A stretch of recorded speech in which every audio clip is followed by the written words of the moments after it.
It's Friday night. After leaving the restaurant, you turn onto the sidewalk and walk down the street. There's an art gallery. You wander inside, and there you see it on the wall, an original Pablo Kaplonsky. 4 slashes of red paint over an inverted crocodile. You've got to have it, and it's only $14,000. The patron who wandered in right behind you is staring at it too. But you hear him exclaim, sotto voce, "What crap!" They say that beauty is in the eye of the beholder. So too is patient satisfaction. But knowing this means that first, you have to have a strategy behind satisfying patients, and second, that you have to maximize the touch points. In other words, adopt consistent tactics that might, because you never know for sure, impact it. What is satisfaction? How do we measure it? What's the scale? And how, like a sneaky butcher, can we put our finger on it, adding a bit more weight to the pound? As to strategy, who are you trying to please? Everyone? Good luck. A certain type of patient, perhaps, one who values your services and pays on time. As to tactics, they are only of real value if they are synced with your strategy. For example, take the story of Paddy Lunn, the dentist from Australia, famous for turning his best practices dental practice with its normal reception area, high flow of patients, and so on. That all combined to return a good dentist level income, and it was at the same time driving him crazy. He turned that into a boutique practice. No signage, locked entry doors, and a whittled down patient list. He kept only those patients who valued his services, who paid on time, and who referred other similar patients.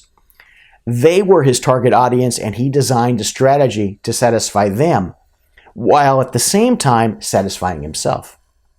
Lund assigned a permanent care nurse to each patient, who would greet them at the door, serves them tea and a pastry, leads them to a private treatment room, assists with the procedure, presents the bill, and collects payment, and then sees the patient on his or her way with a goodbye bag of pastries.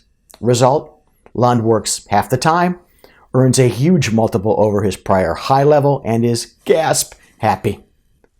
And from all accounts, so too are his patients. It may well be that because of your specialty, you've got to take all comers, a primary care clinic affiliated with a university teaching program, for example.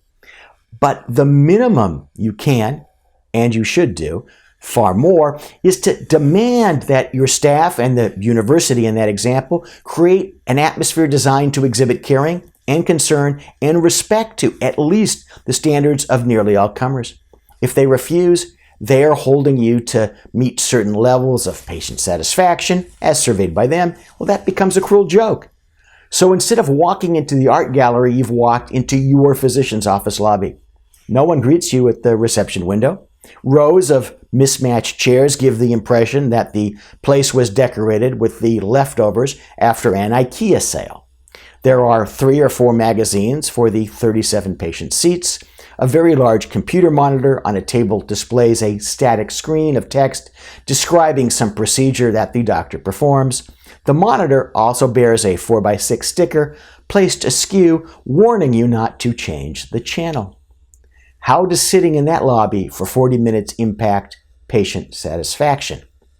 What does any of that have to do with the expertise of the medical treatment? Maybe nothing. But people don't separate the elements of an experience in weighing their levels of satisfaction. It's all related. Understand that and play to it. It's not actually cheating.